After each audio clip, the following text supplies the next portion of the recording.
Assalaamu calaykum akhyaarta. Waxaanu ka hadlaynaa caadooyinka dadka guuldarraysta ama aan guulaysan. Waxaa laga yaabaa caadooyinkan inaad maalin walba aad samayso, laakiin waxay kugu wadaan waddadii guuldarrada. Waxaanaad ogaataa inaad ku socotid mustaqbal aan wanaagsanayn. Lambarka koowaad: luminta waqtigaaga.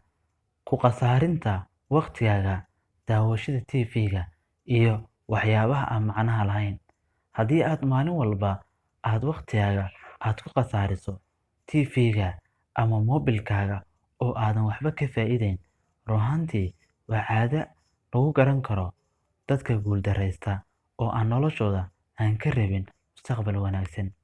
Iska ilaali inaad waqtigaaga ku dhumiso daawashada TV-ga saacado fara badan, adigoo heli kara inaad akhriso hal buug ama inaad akhriso waxyaabo badan oo adiga ku anfici doona. Marka dhuminta waqtiga iyo inaad waqtigaaga aad khasaariso waxay kuu caddaynaysaa inaadan rajaynaynin mustaqbal aad u wanaagsan ama inaad guulaysato.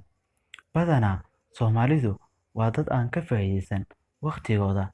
Haddii meherad walba aad tagto, waxaa fadhiya intaas oo dhalinyaro ah. Marka ma wanaagsana inaad waqtigaaga aad ku khasaariso meelaha aan waxba ka faa'iideynin. Haddii aad rabto inaad guulaysato, ka faa'iideyso waqtigaaga sida ay tahay. Lambarka labaad: cabsida isbeddelka. Haddii mar walba aad ka cabsato inaad isbeddesho ama noloshaada aad beddesho ama aad ka leexato waddada khaldan ee aad ku socoto, waxay kuu caddaynaysaa inaad guuldarraysan doontid oo aad ku socon doontid waddada hadda aad ku socotid. Haddii aad rabtid inaad guulaysatid, marna ha ka baqin inaad isbeddesho ama inaad samayso isbeddel. Laakiin mar walba naftaada u sheeg inaad isbeddesho sida ugu dhaqsiyaha badan. Marnaba naftaada ha ku qancin mar ayaa isbeddeli doontaa. Lambarka saddexaad: dhaleecaynta. Dadka guuldarraysta badanaa waa kuwo dadka dhaleeceeya. Ma dhaleeceeyaan naftooda. Badanaa ma arkaan iyaga waxa haysta. Waxay jecel yihiin inay ku dhaleeceeyaan naftooda ama guuldarradooda dadka kale. Marnaba qof kale ha ku dhaleecaynin guuldarradaada.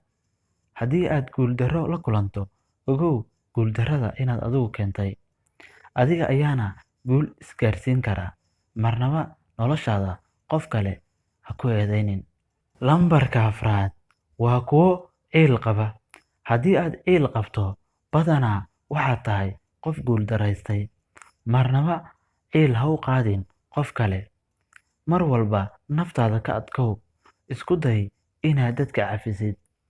Mar walba oo aad dadka aad u qaaddo ciil iyo waxyaabo aan fiicnayn, waxay caddaynaysaa inaad guuldarraysatay. Waad ku mahadsan tahay daawashada muuqaalkan.